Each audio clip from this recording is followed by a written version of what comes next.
May kaklase ako nung grade 2. And I think naging kaklase ko pa siya ng grade 3 and grade 4.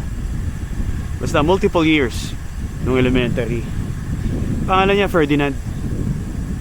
He's one of the coolest guys ever. Diba? At ang cool, very magnified yan pag bata ka. At nung grade 2 ako, he was the coolest because ang bilis siya tumakbo.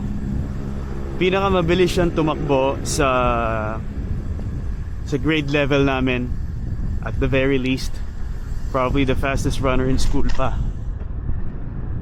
Pag recess and lunch, ang laro namin madalas agawan base.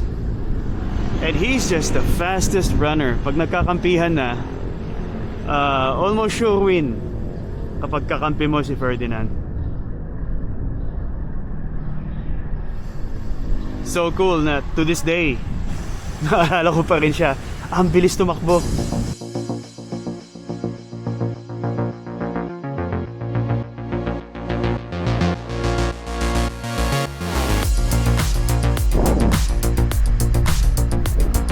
Welcome to the program. You're watching Sean Bike. My name is Sean Santamaria.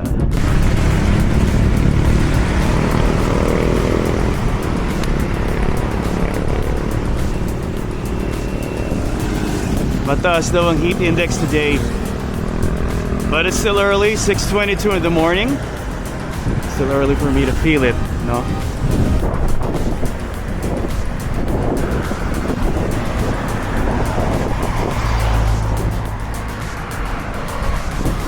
Pero mataas daw. Summer is upon us. Early March.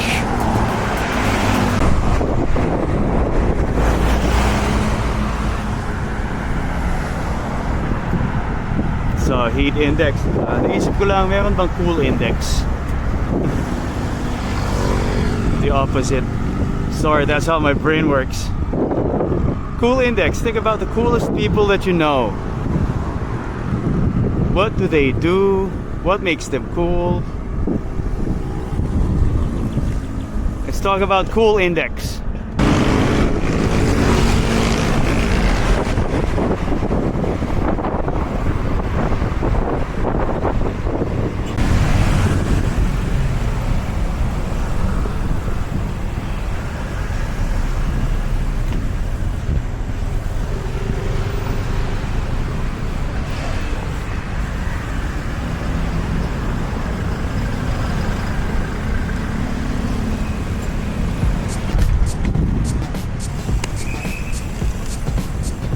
Nagkahulihan daw ng colorum.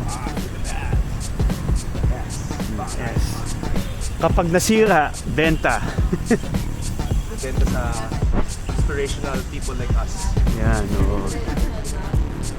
Ang mga People like us. sirain, mabilis pero sirain. Pero yun yung mga comment ng mga taong mga walang pambili ng S-Class. Kasi hindi kaya paggawa. Hindi kayang pagawa. De, pero truth be told kaya ang mga S-Class na makikita mo sa marketplace, puro mura. Kasi magpagawa rin sa Pinakawalan yan kasi wala nang pambayad. Oh, di ba? Spoken like a true bitter middle-aged guy.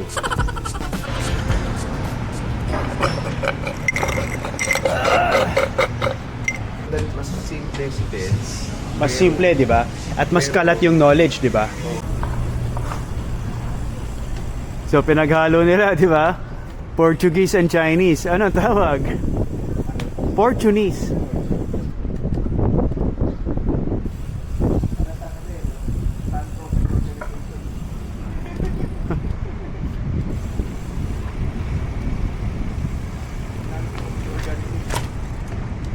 Non-profit org.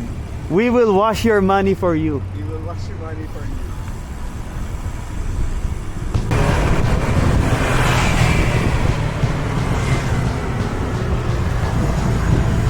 Ito pa. Grade school din. Hindi ko napapangalanan pero anak ng artista to, magkapatid. Isang same grade level ko tapos isang mas mataas. No, this was I believe grade 3 ako nito. So may ka-grade level ako. Tapos yung kuya one level up, no? Sobrang yaman. Eh, you could tell talaga, automatic, anak na artista, alam mo. Tapos nakapachero. Tisuyin pareho. No? Pero the coolest thing about those brothers was the fact na sila yung unang nagkaroon ng Reebok pump sa school. No? PE day. Suot nilang magkapatid yung bago na lang Reebok pump na basketball. Orange yung bola sa dila. And I tell you, man, that was the most beautiful thing I ever saw at that time. Plus yung mystique na it was a very expensive shoe. Remember, this was in the 80s, okay? At the sapatos niya was about 4,500 pesos. Let me tell you about another guy. Nung high school naman ito. Second year high school, third year high school. May classmate ako na he just knew everything. Galing sa computer. DOS. Kabisado niya ang DOS. Bagong labas lang yung Windows nung time na yon, alam na niya kagad. Daming alam sa kotse. And second year high school ito. Second year high school. Ano yan? 13 years old, 14 years old. And he just knew everything. Expert level sa kahit na ano. Mahilig na rin ako sa kotse noon. But my knowledge was superficial. You know, yung aking enthusiasm about cars was very on the surface. Nasa look lang, nasa sa rims lang. But he knew the engine and he knew the types. Japanese, European. He understood it all. So all that knowledge was cool, ano? But the coolest thing about this guy, nanonood ng vlog ko minsan yun, si Nino to. Yes man, I'm talking about you, brother. Tagal na kami din nakikita. Huling nakita kami high school eh. But we follow each other on our socials. But the coolest thing about Nino was that galing niya sa lahat, di ba? Siyempre, magaling siya sa math. Tinuturuan niya ako mag-math. Pag may lesson ako hindi naintindihan, algebra specifically, lapit ako sa kanya. And he would take the time to teach me. So, that was just the coolest thing ever. You know, yung pagiging, being kind, being helpful, and on top of that, being the guy who knows everything. So, that was cool. Look at this. I don't know if you're getting it. Lakas ng glare eh. Temperature ngayon is 29.6 degrees. Okay, so hindi malamig yan, but it's not hot. At least not what we're expecting for today. Yung cool index mo nagbabago through time, ano? Naturally. Yung si Ferdinand, mabilis tumakbo. Skills based. Yung cool index ko sa kanya. Right? Yung magkapatid na naka-Reebok pump. Material possessions based. Cool nun. Pero hindi na rin ganun ang index ko ngayon. High school was a different story.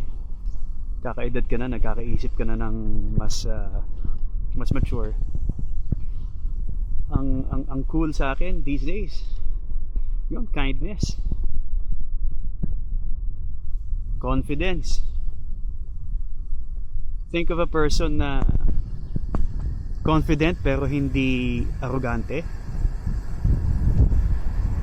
Isn't that cool? Mabait lang. Doesn't have to be a nice guy, you know, ngiti, bate, Mr. Congeniality, hindi ganon.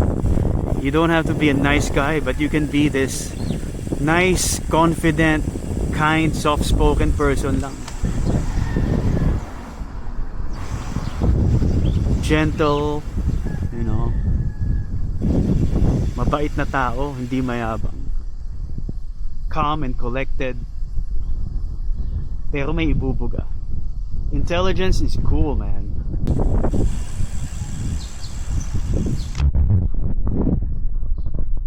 Someone who speaks well. Magandang command sa language, pero hindi madaldal. Someone who's naturally funny, but doesn't try. Diba? Taong magalang. Yan ang cool index ngayon. At least for me. And one of the top cool factors for me is loyalty. You know, loyalty sa friendship.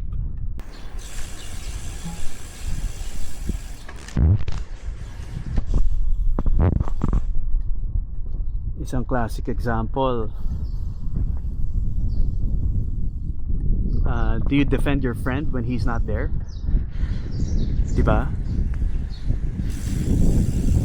Like may kasama ka, may hindi magandang sinasabi about your friend, and you know that to not be true.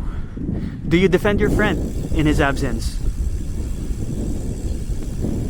I know I do. Nagbuhat na ako ng sariling bangko, but when I'm friends with people, may loyalty tayo. May inverse yan eh. Mga mababang uri ng tao na yung mga tao na who badmouth you behind your back, yung mga hindi magandang mga sinasabi about you, pero nakakasama mo, sumasama sa'yo, kasama mo sa hangout. Not cool. May mga tao din na nakabase sa social status, nakabase sa gamit mo, no?